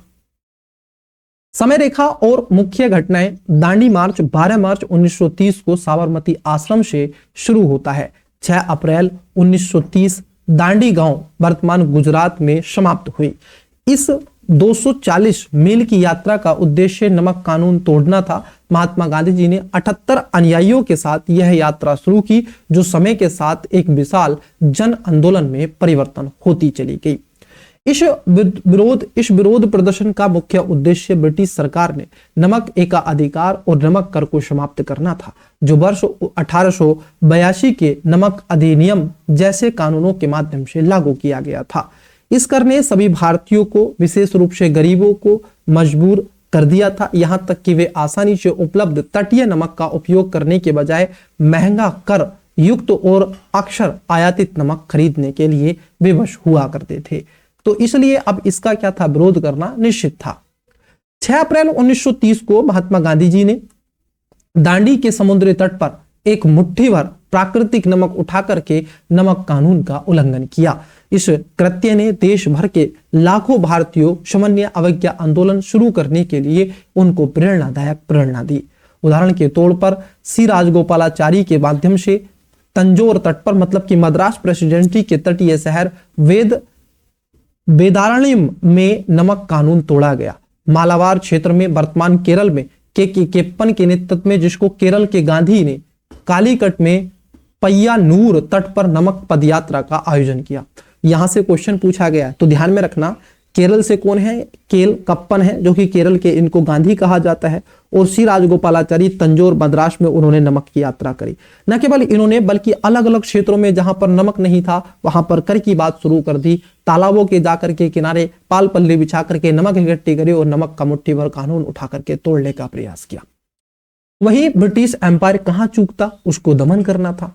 दमन की बात कर लें तो अंग्रेजों ने इस आंदोलन को दबाने के लिए व्यापक स्तर पर गिरफ्तारियां की। 5 मई 1930 को गांधी जी को भी गिरफ्तार कर लिया गया था। इसके साथ ही विशेष रूप से आप देखोगे धरसाना नमक कारखानों में शांतिपूर्ण प्रदर्शनकारियों पर हिंसक कार्रवाई की गई। महात्मा गांधी जी को गुजरात में गिरफ्तार करने के बाद सरोजिनी नायडू ने 21 मई 1930 को आप देखोगे धरसाना नमक कारखाने पर एक शांतिपूर्ण धरने का नेतृत्व किया। इस दौरान अमेरिकी पत्रकार वेब मिलर ने शांतिपूर्ण प्रदर्शनकारियों पर हुए पुलिस के क्रूर लाठीचार्ज की रिपोर्टिंग की। वो कहते हैं, क्या कहते हैं सर, वो कहते हैं कि जब पुलिस उनको पीट रही थी, कौन कहते हैं, वेब मिलर, वो कहते हैं जब पुलिस उनको पीट रही थी तो लोहे की लाठियों की मुट्ठी वाली लाठी से पीट रही थी। मतलब सर एक होता है, देखो बांस, जैसे ही मान लेते हैं बांस है, अब इस बांस के ऊपर क्या कर दें हम, लोहे की एक परत चढ़ा दें, ये मान लेते हैं लोहे की एक परत चढ़ा दी। अब ये जो लोहे की परत है इससे आप क्या कर रहे हैं, पुलिस पीट रही है किसको, वहां पर शांतिपूर्वक प्रदर्शन करने वाले नागरिकों को। आज भी पीटते हैं, भारत में छात्र पीटते हैं, देखा है कि नहीं। आज आप छात्र संगठन है, आंदोलन करता है छात्र, अपनी मांग करता है, एग्जाम उसका लीक होता है, तो आप देखोगे आज भी पुलिस पीटती है। आप में से भी कई विद्यार्थी पीटे होंगे, पीटे हैं कि नहीं, पीटे हैं। क्यों पीटे हैं, और वो पीटना सुनिश्चित भी है और सही है। देखो एक है गलत पीटना, एक है सही पीटना। सही पीटना मर्द का काम होता है, साहस का काम होता है, क्योंकि लाठी वही खाता है जो देश के लिए जीना और मरना जानता है, नहीं तो घर में तो सब बैठ ही जाते हैं। तो ये चीजें थी। तो बेबर जो आपके बेब मिलर थे वो लिखते हैं कि भाई शांतिपूर्ण जो प्रदर्शन कर रहे नागरिकों के ऊपर ब्रिटिश की पुलिस ने क्या किया था, क्रूर प्रदर्शन को समझते हुए उस पर लाठी चार्ज कर दिया। कई लोगों की मृत्यु हुई। उन्होंने बड़ी भयावह स्थिति, महिलाओं के बाल पकड़ के उनको घसीटा गया। कई सारी उन्होंने बातें लिखी। दीर्घकालिक महत्व की बात कर लें तो इसका दीर्घकालिक महत्व यह है कि इसने अंतरराष्ट्रीय स्तर पर व्यापक ध्यान आकर्षित किया। इसने न केवल ब्रिटिश औपनिवेशिक शासन की दमनकारी प्रकृति को उजागर किया, बल्कि मार्टिन लूथर जो किंग जूनियर जैसे भविष्य के वैश्विक अहिंसक आंदोलनों के नेताओं को भी प्रेरित किया। तो मार्टिन लूथर जो जूनियर था, किंग जूनियर, वो किससे प्रेरित था? वो महात्मा गांधी जी से प्रेरणा लेता था और उन्हीं के बताए गए रास्तों पर भी वो चलता था। क्या महात्मा गांधी उनको जाकर के बताते थे? नहीं, वो यहीं से सीख लेता था कि महात्मा गांधी जी क्या करते हैं। जैसे हम आपको और बता देते हैं, महात्मा गांधी अहिंसा और सत्य निष्ठा के बहुत बड़े पुजारी रहे हैं, लेकिन महात्मा गांधी कहते हैं एक लिमिट तक आप क्या रहोगे? अहिंसक रहोगे, आप सत्य निष्ठा पर टिके रहोगे एक समय तक। जब तक सामने वाला अगर मान लीजिए कि बाबला हो जाए तब तो आप हिंसा पर उतर आओगे। कोई व्यक्ति मान लेते हैं निकल के जा रहा है, ये लड़कियों के लिए बहुत ज्यादा काम करता है। ये जो है, मैं जो आपको बता रहा हूं, महात्मा गांधी जी का जो अहिंसा वाला सिद्धांत है, खासकर लड़कियों पर। जैसे क्या होता है, कई बार क्या होता है, लड़कियां एक पार्टिकुलर गली से जाती हैं पढ़ के, लाइब्रेरी से, स्कूल कॉलेज से, या फिर घर आती हैं ट्यूशन से। तो कई बार यहाँ पर जैसे गली मोहल्ले में क्या होता है, कुछ ऐसे होते हैं दरिंदे किस्म के व्यक्ति, वो क्या करते हैं, उसको ऐसी निगाहों से देखते हैं जैसे उसको नोच लेंगे, खा जाएंगे। वो लड़की सहमी सहमी पलक नीचे करके, नजर रुकाए के वो सीधी चली जाती है, डरी डरी। होता है कि नहीं? ये लड़कियों के साथ अधिकतर होता है। वो कुछ नहीं बोलती है, फिर क्या होती है, वो चार दीवारी में जाकर के बंद होती है और फिर वो रो देती है। उसका दर्द, उसके आंसू किसी को नहीं बयां करते। फिर वो दूसरे दिन जाती है, फिर ये इसी तरीके से दरिंदे वेट करते रहते हैं कि आ नहीं रही कोई लड़की, कन्या, और ये उस लड़की को फिर इसी निगाह से देखते हैं।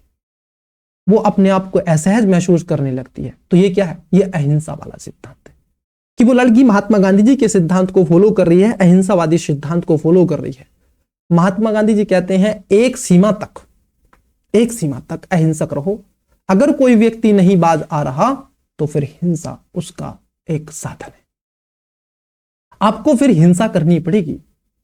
फिर वो लड़की जब उसको कई बार फिर चढ़ा देंगे, वो कुछ अभद्र शब्द बोलेंगे उस लड़की को, वो फिर भी जाकर के चार दीवारी में रो दे। लेकिन वो इतनी टूट चुकी होती है रो रो के अकेले में जाकर के, अगले दिन वो लड़की पलक झुकाती नहीं, वो सीधी तन के आती है।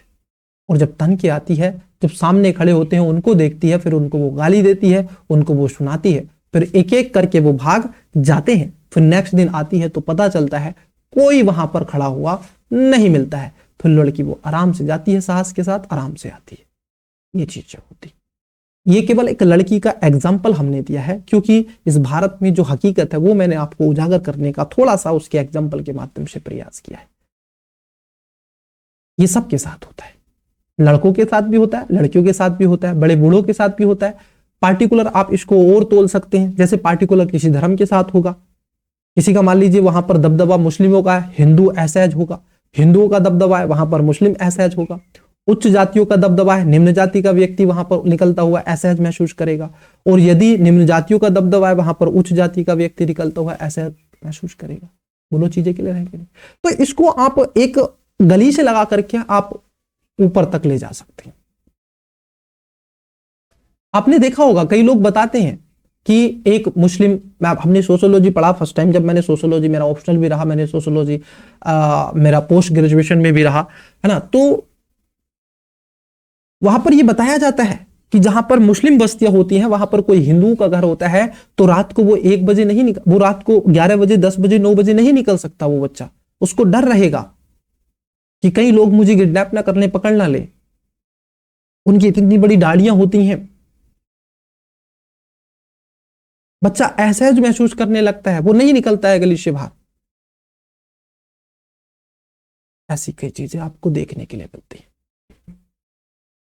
तो यहां पर अब हम आगे बढ़ते हैं। तो महात्मा गांधी जी का सिद्धांत हमने देखा, दांडी मार्च देखा, नमक सत्याग्रह देखा, लूथर के बारे में देखा, बेब मिलर ने क्या कहा उस देखती हुई भीड़ को, और सी राजगोपालाचारी के द्वारा कैसे, के पन के द्वारा किस तरीके से केरल में, केरल के गांधी कहे जाते हैं सी राजगोपालाचारी मद्रास के, उन्होंने भी दांडी मार्च किया। तो चलिए आगे बढ़ते हैं और चीजों को समझते हैं। नेक्स्ट टॉपिक आपकी स्क्रीन पर देखो, गारो हिल्स स्वायत्त जिला परिषद। अब बोले सर ये स्वायत्त जिला परिषद क्या है? अभी क्या हुआ है, जो गारो हिल्स है वहां पर स्वायत्त जिला परिषद की डिमांड होती चली जा रही है। बोले सर ये क्या है, थोड़ा सा इसके बारे में बताइए। तो देखो समझो, द हिंदू में छपे लेख पर आधारित है। मेघालय में गारो हिल्स स्वायत्त जिला परिषद के चुनाव को स्थगित कर दिया गया है।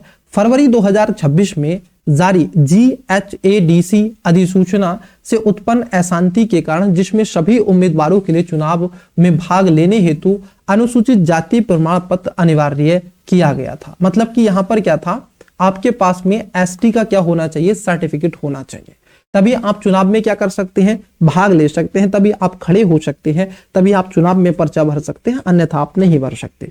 तो अभी क्या था, वहां पर अशांति का माहौल आ चुका था। वही चीज है ना, अभी शांति की बात कर रहे थे, महात्मा गांधी जी वाली अहिंसा के पुजारी की बात कर रहे थे, तो वहां पर क्या हुआ, इन्होंने इस चुनाव को टाल दिया है, इन्होंने अभी उसको रोक दिया है। क्यों? क्योंकि अशांति जैसा माहौल था और इन्होंने कहा कि भाई आपके पास में ST का सर्टिफिकेट होना चाहिए, तब आप चुनाव लड़ोगे। गैर जनजातीय समुदायों का विरोध क्यों हो रहा है? क्योंकि मैदानी क्षेत्र के गैर जनजातीय निवासी, जो कि मुख्य रूप से मुस्लिम समुदाय से हैं, ने इस नियम का विरोध किया और इसे असंवैधानिक एवं बहिष्कारी बताया।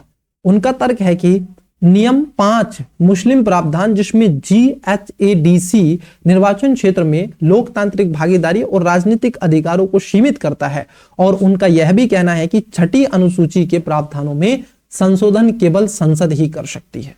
अब देखो यहां पर 6 शेड्यूल है, 2 शेड्यूल ध्यान में रखना।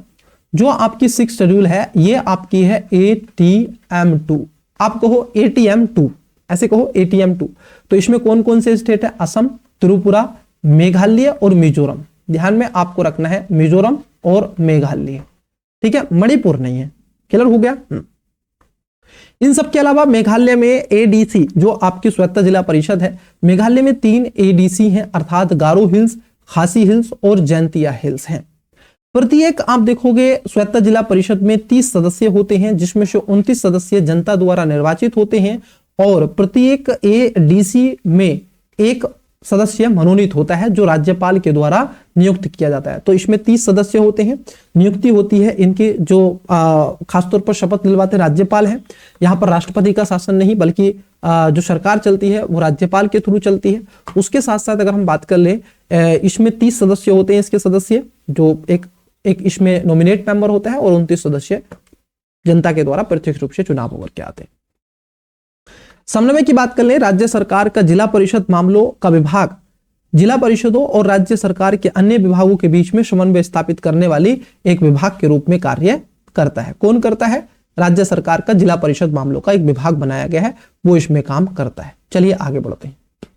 स्वायत्त जिला परिषद क्या है, थोड़ा सा इसके बारे में जान लेते हैं। प्रशासनिक संरचना, संविधान की 6ठी अनुसूची में क्षेत्र ये शामिल हैं, जिसमें असम, मेघालय, त्रिपुरा, मिजोरम के 4 पूर्वोत्तर राज्यों के जनजातीय क्षेत्र हैं, जो स्वायत्त जिलों और स्वायत्त क्षेत्र में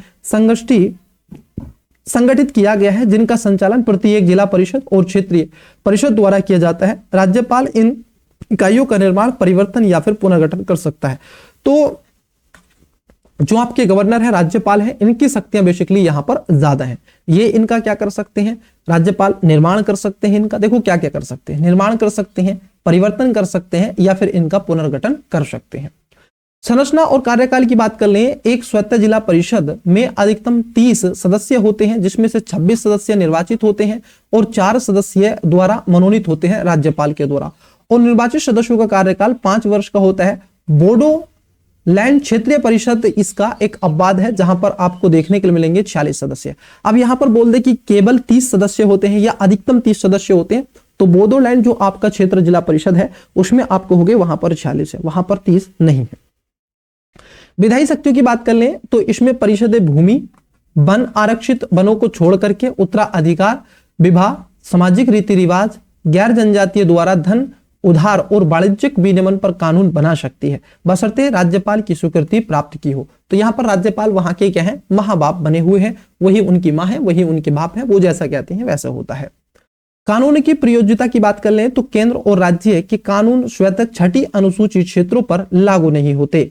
इनका प्रयोजन राज्य के अनुसार राज्यपाल या राष्ट्रपति के अधिसूचना पर निर्भर करता है। तो ये 6 शेड्यूल आप देखोगे कानून जो है, जिसमें कानून केंद्र सरकार या फिर राज्य के कानून जो होते हैं वो 6 शेड्यूल पर आपको लागू नहीं होते हैं, इनके अलग से कानून बनाए गए हैं। और ये जो कानून है वो या तो राष्ट्रपति निर्धारित करेगा या फिर आपका राज्यपाल निर्धारित करेगा। यह है प्यारा मेघालय, तो आप इससे समझ सकते हैं। देखो यह है आपकी कौन सी, गारो, यह है गारो हिल्स, क्लियर। हाँ, यह आपकी गारो हिल्स है और यह है आपकी खासी और यह है आपकी जैंतिया। तो ये गारो हिल्स है, ये खासी है और ये आपकी कौन सी है, आप देखो गारो, खांसी, जैंतिया, ये जैंतिया हिल्स है, ठीक है। तो ये आपको देखने के लिए मिलेगा। चलिए आगे बढ़ते हैं। ओके, देखो ये है हमारा QR टेलीग्राम का, इसको आप स्कैन कर लो। एजुकेशन बायर सिविल सर्विस के नाम की आईडी है, वहां पर इसका आपको क्या मिलेगा, PDF मिल जाएगा।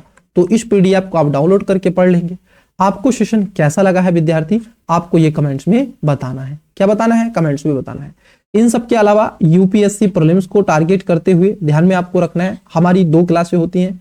आपकी 7 PM पर होती है क्लास, ठीक है। यहीं पर एक है हमारा एजुकेशन बायर यूपीएससी, उसमें आप डालोगे EW यूपीएससी तो आ जाएगा एजुकेशन बायर यूपीएससी, ठीक है। तो वो हमारा है चैनल, ठीक है। दूसरा वहां पर 3 PM पर आपकी क्लास होती है, ठीक है, उसको आपको ध्यान में रखना है। और जो विद्यार्थी टेस्ट सीरीज लेना चाहते हैं, चाहे वो दृष्टि की हो, विजन की हो, आपको मात्र 199 रुपीज में टेस्ट सीरीज मिल रही है। दिए गए व्हाट्सएप नंबर पर आप क्या कर सकते हैं, मैसेज कर सकते हैं। ये व्हाट्सएप नंबर आपको मिल गया है।